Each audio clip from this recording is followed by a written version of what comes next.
गणतंत्रता दिवस हमारा राष्ट्रीय पर्व है।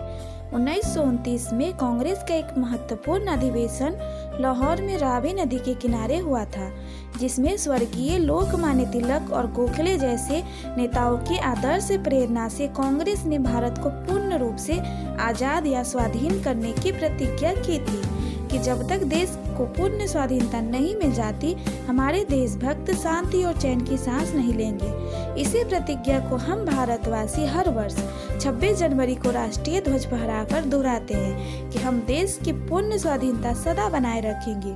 इतना ही नहीं, इस 26 जनवरी 1950 को आज़ादी मिलने के बाद भारत का नया संविधान सारे देश में लागू किया गया। इसी तारीख से भारत के शासन को गणतंत्रात्मक घोषित किया गया और नए संविधान के अनुसार देश के शासन का काम शुरू हुआ। अतः 26 जनवरी का दिन गणतंत्र दिवस के नाम से पुकारा जाता है। 26 जनवरी हमारा राष्ट्रीय पर्व है, जो भारत की पूर्ण स्वाधीनता का प्रतीक है। 15 अगस्त 1947 को भारत ने अपनी खोई आज़ादी प्राप्त की। देश आज़ाद हुआ, अंग्रेज भारत से विदा हो गए। सन 1950 में भारत का एक नया संविधान तैयार हुआ और सारे देश में शासन की नई नींव रखी गई। उसी वर्ष 26 जनवरी को भारत को गणतंत्र घोषित किया गया। इसके अनुसार देश के हर एक नागरिक को सामाजिक, आर्थिक और राजनीतिक अधिकार दिए गए और सबको समान अवसर दिए गए। जाति और लिंग का कोई भेदभाव नहीं रह गया।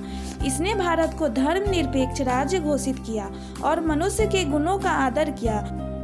वस्तुतः यह दिन हमें जागरण की नई दिशा की ओर ले जाता है और हर वर्ष नागरिक स्वतंत्रता और पूर्ण स्वाधीनता की याद दिलाता है।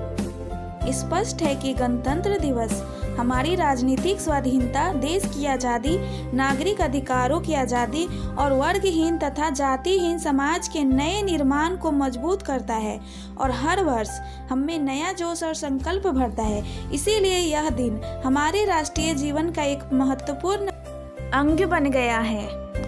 अगर आपको ये वीडियो अच्छी लगी हो तो लाइक, शेयर एंड सब्सक्राइब जरूर करें। Thank you for watching. जय हिंद।